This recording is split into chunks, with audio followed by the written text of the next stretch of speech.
Assalamualaikum warahmatullahi wabarakatuh. Waalaikumsalam Waalaikumsalam warahmatullahi warahmatullahi wabarakatuh. wabarakatuh. Nah, kami dari kelompok 2 akan mempresentasikan ruang kolaborasi di topik 1, perspektif sosial kultural dalam pendidikan. Untuk anggota kami terdiri dari 6 orang.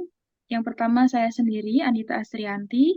Yang kedua ada Mas Aris Widipto. Yang ketiga ada Mbak Aurelia Evelyn. Yang keempat ada Mas Cahyo Baskoro. Yang kelima ada Mbak Farah Fauziah. Dan yang keenam ada Mbak Fitriana Wulandari. Untuk pertanyaan yang pertama, apa faktor sosial, budaya, ekonomi, dan politik penting yang mempengaruhi pendidikan dan pembelajaran di kelima daerah tersebut? Apa yang mirip atau sama dan apa yang berbeda? Untuk faktor sosial, pendidikan telah dilakukan di satuan pendidikan dengan fasilitas ruang kelas, guru mata pelajaran, dan sarana-prasarana pembelajaran yang cukup. Kemudian pembelajaran di sekolah telah menerapkan pendekatan pembelajaran yang kolaboratif dan partisipatif yang terciptanya lingkungan belajar yang positif dan inklusi, memberikan kesempatan untuk belajar dan tumbuh kembang secara optimal. Kemudian pemuda desa memiliki kepedulian terhadap pendidikan di desanya dengan memberikan perubahan dan perkembangan pengetahuan serta pengalaman anak-anak setempat dengan mengadakan kegiatan-kegiatan pendidikan.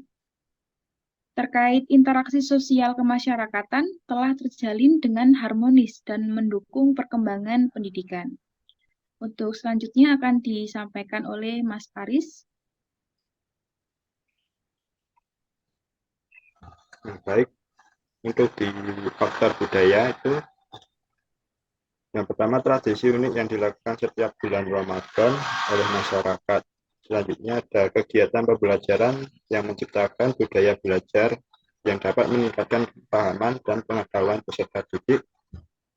Ketiga itu ada para pemuda daerah menginisiasi kegiatan-kegiatan untuk masyarakat seperti lomba 17-an, lomba menyambut bulan Ramadan.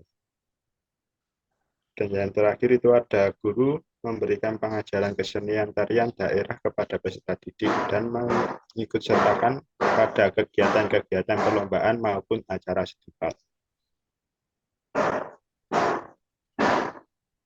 Pada faktor ekonomi, itu ada menggunakan listrik tenaga surya milik desa sebagai penerangan. Selanjutnya ada keterbatasan finansial menjadi hambatan dalam melanjutkan pendidikan yang lebih tinggi. Pada faktor politik, itu perekonomian yang masih tergolong rendah dalam penyediaan fasilitas pendidikan senantiasa diupayakan oleh orang tua untuk dapat memberikan pendidikan terbaik bagi anak-anak.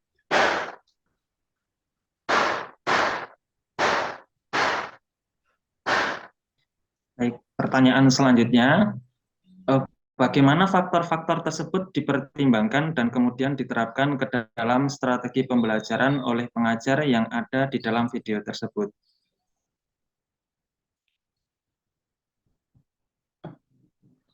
Yang pertama, selalu memberikan motivasi dari pengajar, selalu memberikan motivasi pada peserta didik agar memiliki semangat belajar yang tinggi meskipun berada di desa pedalaman.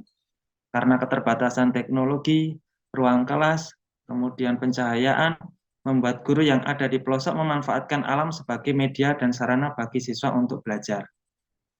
Contohnya dalam video pertama, kegiatan pembelajaran banyak dilakukan di pesisir pantai, dan pada video yang ketiga, guru memanfaatkan alam sebagai tempat untuk melaksanakan kegiatan ekstrakurikuler. Kemudian guru mengajarkan bahasa Inggris dan bahasa Belanda untuk kegiatan ekstrakurikuler dikarenakan pelajaran tersebut belum masuk dalam kurikulum.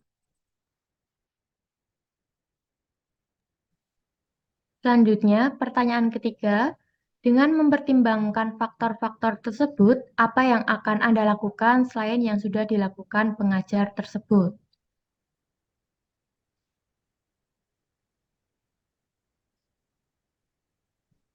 Sebagai seorang pengajar, beberapa hal yang dapat kami lakukan dengan mempertimbangkan faktor-faktor yang ada di Lombang, desa yang terletak di perbukitan Majene, Sulawesi Barat, antara lain.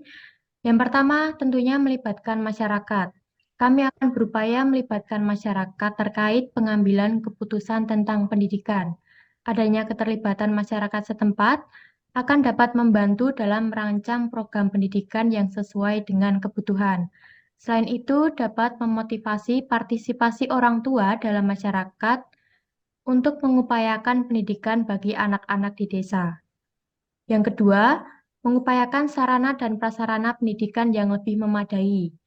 Sarana dan prasarana di SDN 52 Lembang menurut kami sudah cukup memadai. Akan tetapi masih dapat ditingkatkan lagi agar kelancaran dan kenyamanan dalam proses pembelajaran lebih terjamin.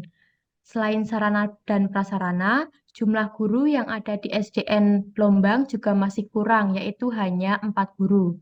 Kami akan berupaya mengkomunikasikan dengan pihak pemerintah untuk lebih memperhatikan SD Negeri 52 Lombang.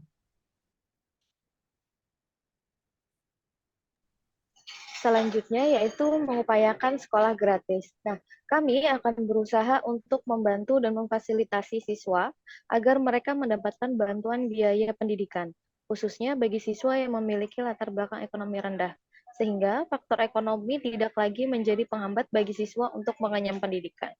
Selanjutnya ada mengupayakan pendidikan bagi pemuda-pemudi desa. Nah, pemuda-pemudi desa merupakan harapan besar untuk perkembangan kehidupan desa dibuktikan dengan pengabdian beberapa pemuda. Contohnya, melatih sepak bola dan membuat beragam kegiatan untuk anak-anak di desa. Akan tetapi, sebagian besar pemuda-pemudi di desa belum dapat melanjutkan pendidikan karena keterbatasan finansial.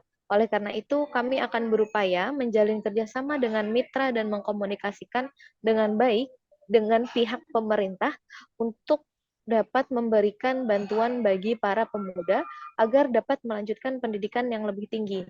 Dengan harapan para pemuda setelah menyelesaikan pendidikannya akan kembali membangun desanya menjadi lebih maju. Selanjutnya yaitu ada membuat program pendidikan keterampilan, yaitu kami akan berusaha membuat program pendidikan keterampilan dan pelatihan kerja yang relevan dengan kebutuhan ekonomi lokal di daerah Majene, sehingga dapat membantu meningkatkan prospek pekerjaan dan menarik minat siswa terhadap pendidikan. Selanjutnya ada melakukan strategi pembelajaran simulasi, yaitu siswa-siswi di kelas 3 SDN 52 Lombang masih belum lancar menulis dan membaca. Oleh karena itu, kami sebagai pengajar memilih strategi pembelajaran simulasi menulis dan membaca, melaksanakan proses belajar mengajar dengan melibatkan siswa, sehingga dalam proses pembelajarannya secara bergantian siswa membaca dengan suara nyaring, dengan dibantu oleh pengajar. Hal ini juga baik untuk meningkatkan motivasi belajar dan partisipasi aktif siswa dalam proses pembelajaran.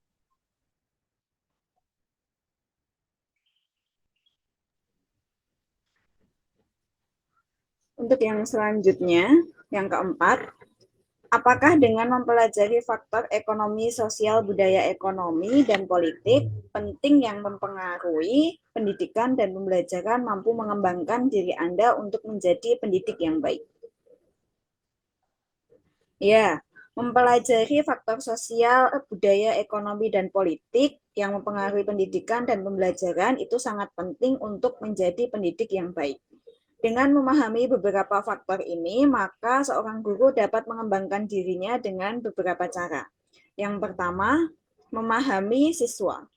Faktor sosial, budaya, ekonomi, dan politik dapat mempengaruhi pengalaman hidup siswa dan cara mereka belajar.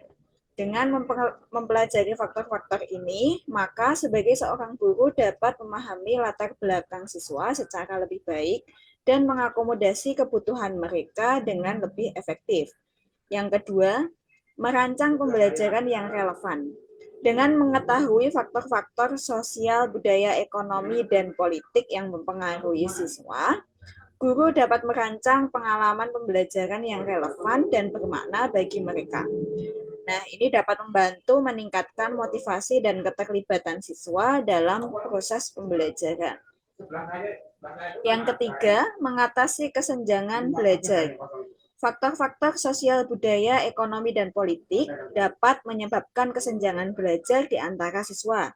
Dengan pemahaman yang mendalam tentang faktor-faktor ini, seorang guru dapat mengidentifikasi dan mengatasi kesenjangan belajar dengan strategi yang tepat. Yang keempat, mengembangkan keterampilan interkultural. Dalam dunia yang semakin global, pemahaman tentang faktor sosial, budaya, ekonomi, dan politik yang berbeda itu sangat penting. Dengan mempelajari faktor-faktor ini, guru dapat mengembangkan keterampilan interkultural yang memungkinkan untuk bekerja dengan siswa dari berbagai latar belakang secara efektif. Nah, jadi dengan mempelajari faktor sosial, budaya, ekonomi, dan politik ini yang mempengaruhi pendidikan dan pembelajaran dapat membantu seorang guru menjadi pendidik yang baik.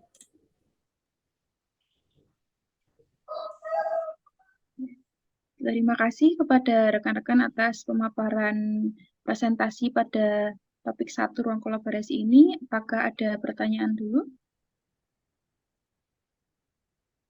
Jika dirasa tidak, demikian tadi presentasi dari kelompok 2 pada topik 1 ruang kolaborasi. Semoga memberikan manfaat. Kami akhiri. Wassalamualaikum warahmatullahi wabarakatuh. Waalaikumsalam. Waalaikumsalam warahmatullahi wabarakatuh.